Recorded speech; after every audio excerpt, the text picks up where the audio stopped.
आज हम लेकर आए हैं एक ऐसी कहानी जो न केवल आपके दिल को छुएगी बल्कि आपके अंदर की शक्ति को भी जागृत करेगी। यह कहानी है प्राचीन उज्जैनी नगरी के न्यायप्रिय राजा विक्रमादित्य और एक चालाक लोमड़ी की, जिन्होंने मिलकर न सिर्फ एक समस्या हल की बल्कि इंसान और प्रकृति के बीच संतुलन का अनोखा उदाहरण पेश किया। तो चलिए बिना समय गंवाए शुरू करते हैं। कई 100 साल पहले मध्य भारत की पावन धरती पर बसी थी उज्जैनी नगरी, जो अपनी समृद्धि और संस्कृति के लिए विख्यात थी। इस नगरी पर शासन करते थे महाराज विक्रमादित्य, जिनकी बुद्धिमत्ता, वीरता और न्यायप्रियता की कहानियां दूर दूर तक गूंजती थीं। उनके दरबार में हर व्यक्ति, चाहे वह अमीर हो या गरीब, अपनी फरियाद लेकर आता था और राजा हर किसी को न्याय दिलाते थे। उनकी प्रजा उन्हें भगवान की तरह पूजती थी और उनके राज्य में शांति और समृद्धि का बोलबाला था। उज्जैनी के आसपास घने जंगल थे, जहाँ तरह तरह के जानवर रहते थे। ये जंगल न केवल प्रकृति का खजाना थे बल्कि गाँव वालों के लिए आजीविका का स्रोत भी थे। लेकिन इंसान और प्रकृति के बीच संतुलन हमेशा आसान नहीं होता।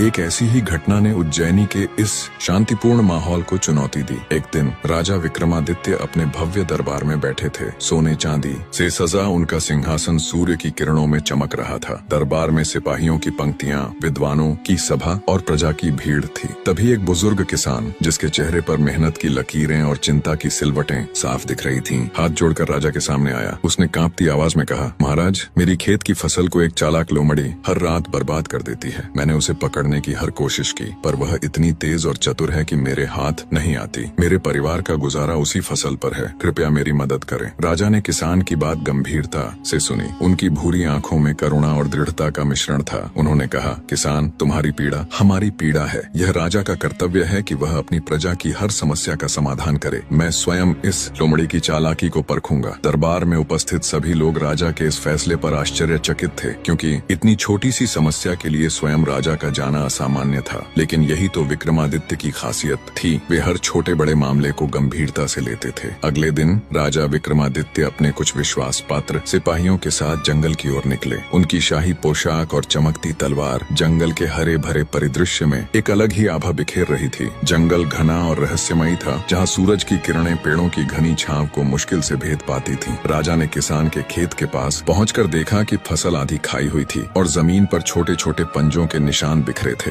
रात होने पर राजा और उनके सिपाही खेत के पास छिप गए। कुछ देर बाद एक चमकदार लाल भूरी लोमड़ी चुपके से खेत में दाखिल हुई। उसकी आंखें रात में चमक रही थीं और उसकी चाल इतनी हल्की थी कि पत्तों की खड़खड़ाहट भी नहीं हुई। लोमड़ी ने फसल खानी शुरू की, लेकिन राजा ने गौर किया कि वह सारा अनाज नहीं खा रही थी। वह कुछ अनाज को एक तरफ इकट्ठा कर रही थी और फिर चिड़ियों, गिलहरियों और अन्य छोटे जानवरों को बुलाकर उन्हें खाना दे रही थी। यह देखकर राजा को लोमड़ी की चतुराई का अंदाजा हुआ।